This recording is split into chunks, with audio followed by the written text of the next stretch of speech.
who's afraid to call out LeBron. LeBron's a great player and a great guy. But this notion that he's got to have all the best players on his team. He's got Kyrie Irving and Kevin Love. He wants everybody. He don't want to compete. He want to be the favorite. LeBron has always wanted to be the favorite every single time. And what's wild is how far the league had to bend because of it. When he began stacking super teams, Adam Silver ended up changing parts of the league's rulebook simply because one player decided regular competition wasn't enough. LeBron didn't just want tough battles, he wanted guaranteed rings, and the NBA had to adjust around him.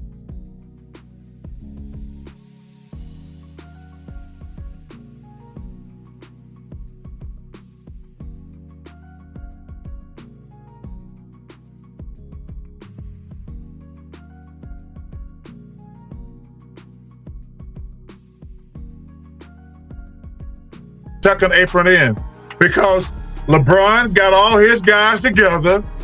KD want to go play with the Warriors. What? Wait, y'all don't want to win the championship and just compete against each other? Chuck asked one simple question. If LeBron is the best player alive, why does he need all the top players around him? Doesn't he want to actually compete? That was it. That was the crime Charles Barkley committed.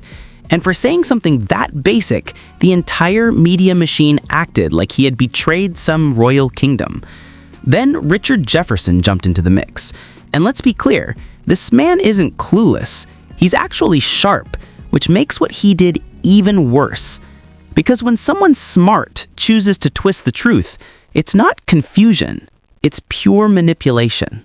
James, the best player in the world, with all of those tools, top-heavy tools. We cannot have any sympathy. That's my understanding. Are we really pretending that getting drafted is the same as secretly organizing a free agency super team? Let's keep it simple. In 1984, Charles Barkley was a rookie. He didn't choose Philadelphia. Philly chose him with the 5th overall pick. Meanwhile, in 2010, LeBron held a full 1-hour TV special called The Decision just to announce he was leaving the team that drafted him so he could join 2 other top-tier stars. That's not even remotely the same situation. And it gets even wilder. And a terrific Kevin Love. And but it takes more than that to win the championship. They just won the championship. What do you mean it takes more? Dr. J in 1985 was 35 years old, well into the later stage of his career.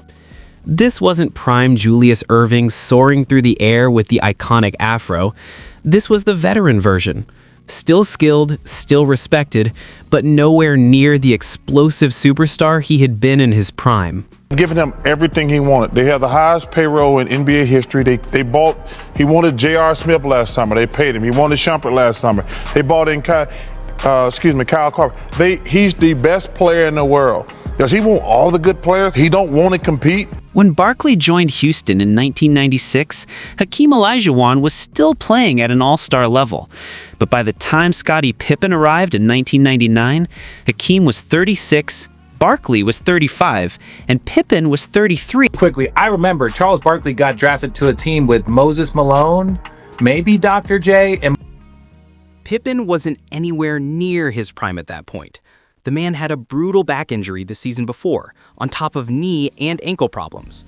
He literally underwent back surgery during the 1997-98 season and missed 44 games. How is that anyone's definition of a player in their prime? But instead of telling the truth, Jefferson kept stretching the narrative. Then he brought up the 2004 Lakers as if that proved anything. Karl Malone. Everybody wants to know, LeBron, what's your decision? In this fall, man, this is very tough. In this fall, I'm going to take my talents to South Beach and join the Miami Heat. Why?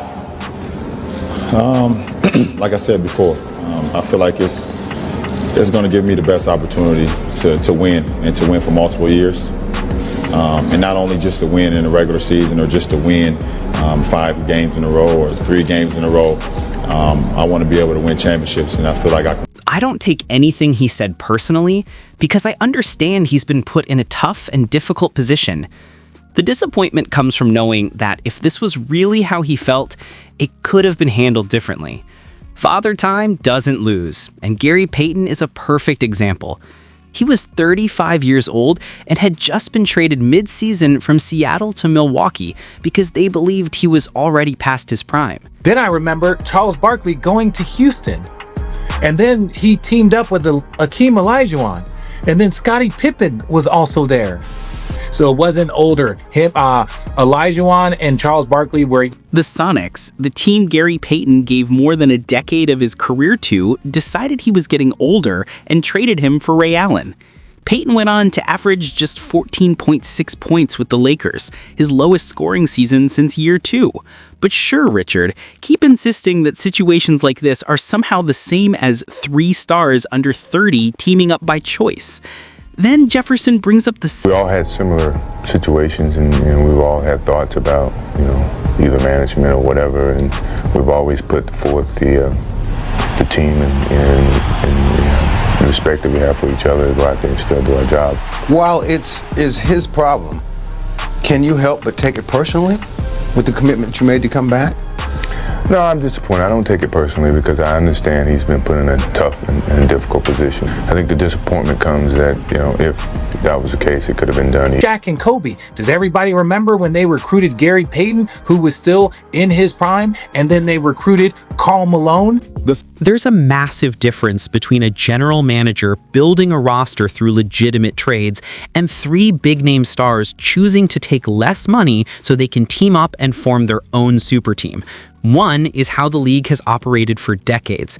The other is the shift that changed everything. Just look at the ages. The 2010 Miami Heat Big Three had LeBron James at 25, coming off an MVP season, Dwayne Wade at 28, fresh off finishing 5th in MVP voting, and Chris Bosh at 26, putting up 24 points and nearly 11 rebounds. Their combined age was 79, and every single one of them was an all-star. Now compare that to the 1999 Houston Rockets. Akeem at 36, scoring his lowest in a decade. Barkley at 35, slowing down, and Pippen at 33, giving just 14.5 a night. Their combined age was 104, and none of them were all-stars. That's not even the same universe as 3 young stars in their prime choosing to link up. But the way LeBron defenders twist the story, you'd think these situations were identical. At this point, the narratives coming from some of these analysts belong in a library, not a basketball debate. Every NBA show has at least one person whose entire mission is to protect LeBron at all costs, no matter the topic. Trade deadline? LeBron needs more help. Draft night? This reminds me of LeBron. A random Tuesday? LeBron would never. It's like the whole NBA media shields him as if he's holding secret files on them. You can't even call him one of the greatest anymore. Nope, if he's not the greatest, you're labeled a hater. When did Hoops Talk turn into a loyalty test? And here's the wild part. When Kevin Durant joined the Warriors, LeBron's camp was the loudest group screaming, "This ruins basketball." Excuse me? The man who helped launch the entire team-up era is upset someone else followed the blueprint? That's like inventing a powerful invention and getting mad someone else used it. You open that door. You don't get to cry when others walk through it. And at least the Warriors drafted Steph, Clay, and Draymond. They built their core. The Heat built theirs through coordinated free agent meetings and superstar planning. Yet KD is the villain and LeBron the hero. Make it make sense. The truth is simple. I don't dislike LeBron. He's a top 5, maybe top 3 player ever. But the rewrites, the bending of history, the constant need to sanitize the story, that's what drives people crazy. Just be real. Say LeBron sparked the player empowerment era. Say he changed how titles are won. That's honest. But don't pretend a 40-year-old Karl Malone is the same as a 26-year-old Chris Bosh. Don't pretend Charles Barkley getting drafted to Philly is the same as The Decision. And don't pretend a front office making trades is the same as 3 superstars coordinating their careers in the offseason. Before 2010, we had never seen 3 legitimate top 15 players in their full prime take less money just to join forces. Older vets joined contenders? Sure. Teams traded for stars? Sure. But 3 young stars under 30 choosing to form a super team, that was brand new, and it changed everything. Need proof? Adam Silver literally changed the rules after it. The luxury tax got tougher. The repeater tax showed up in the 2011 CBA. The second apron exists because of what the Big Three era created. If it was normal, why did the league restructure its entire system?